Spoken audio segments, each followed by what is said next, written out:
Welcome everyone. In this video, we will talk about acid-base titrations. This is another important topic of our pharmaceutical analysis. We will firstly see what is acid-base titration, and then we will talk about the major theories for acid-base titration. Now let us begin. Acid-base titration, from the name itself, firstly it is clear that acid and base are involved. Okay, so it is based upon the neutralization reaction between acid and base. Therefore, it is also known as neutralization reaction. In acid-base titration, what happens that the standard solution having known concentration of acid is titrated directly against the unknown concentration of base, or vice versa. Okay, so what is happening that, for example, we are having a base whose concentration is not known. Okay, so we will titrate it with a acid whose concentration we already know, and by that titration we can find out the concentration of our base. So for example, similarly, if there is an acid whose concentration we do not know, then we will titrate it with a base whose concentration we already know. Okay, so here standardization process is taking place, and if you want to know what that is, so I've already made a separate video for it. You will better understand from that. So here let us now begin to the next topic, which is the endpoint. Now endpoint, this definition is also sometimes asked in the exam, because we must definitely know what exactly is the endpoint in the titration. So the point at which the moles of acid directly cancel out the moles of base present in the solution is known as the endpoint. Okay, so now let us begin to the main part, which is the major theories for acid base titrations. Okay, so the very first theory which we are going to talk about is the Arrhenius acid-base theory. So according to Arrhenius, acid is a substance which gives H positive ions or hydrogen ions when dissolved in water.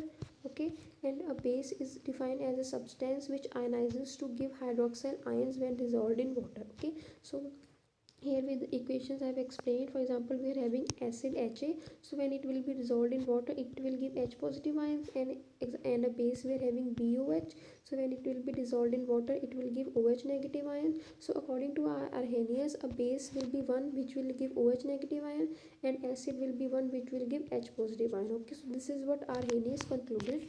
So now this theory is having some limitations. Now let us talk about them.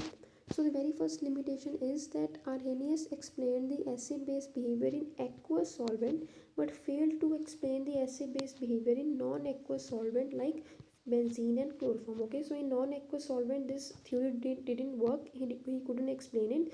So this is the first limitation.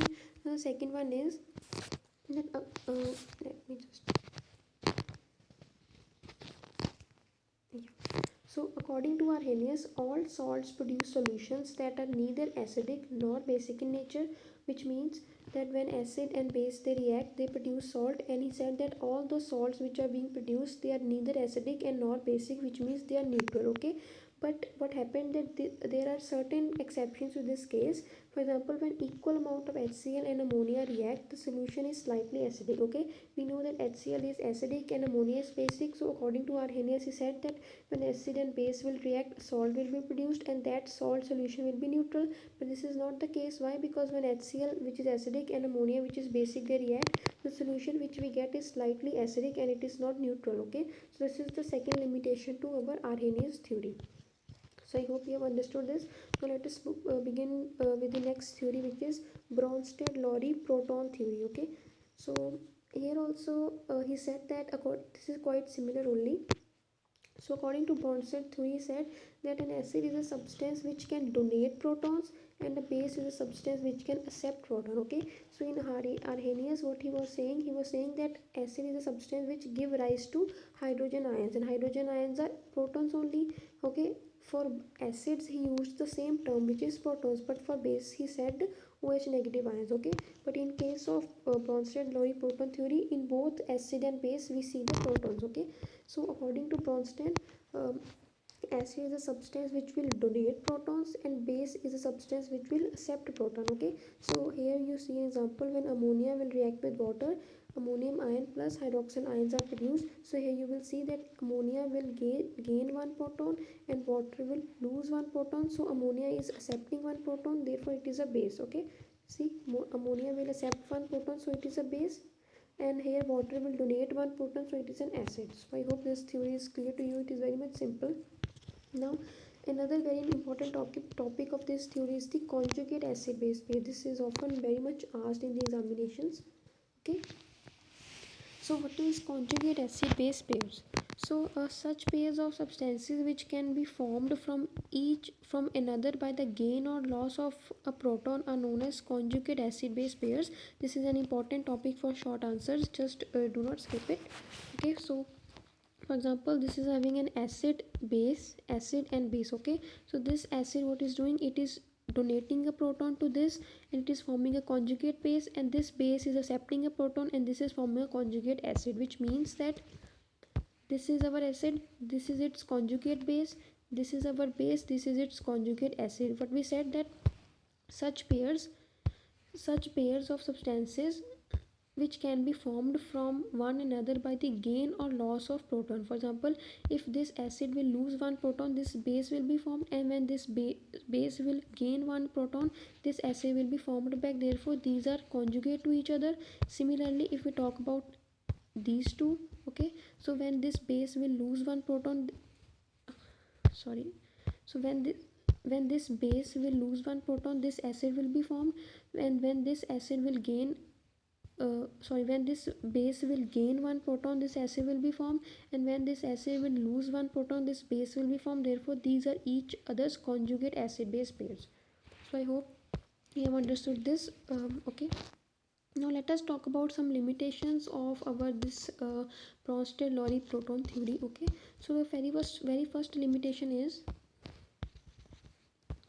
so there are a number of acid-base reactions in which no proton transfer takes place. Therefore, it cannot explain the reactions occurring in a non-protonic solvent such as CuCl2 and SO2. Okay, so yes, according to Bronsted theory, only the proton transfer was being considered, but there are many reactions in which proton transfer do not take place. So in that cases, the Bronsted theory does not work. Okay, so the next limitation is that substances like BF3, uh, boron trifluoride, ACl3, etc., they do not have any hydrogen and hence cannot give proton, but are known to behave as acids. Okay, so here also it does not mean that acid always has to give protons. Okay, so these substances are also acidic but they do not have any hydrogen. Therefore this theory again fails in these cases. So now the next theory which we are going to talk about is the Lewis electron theory. Okay, so in the first theory we talked about H positive ions and OH negative ions.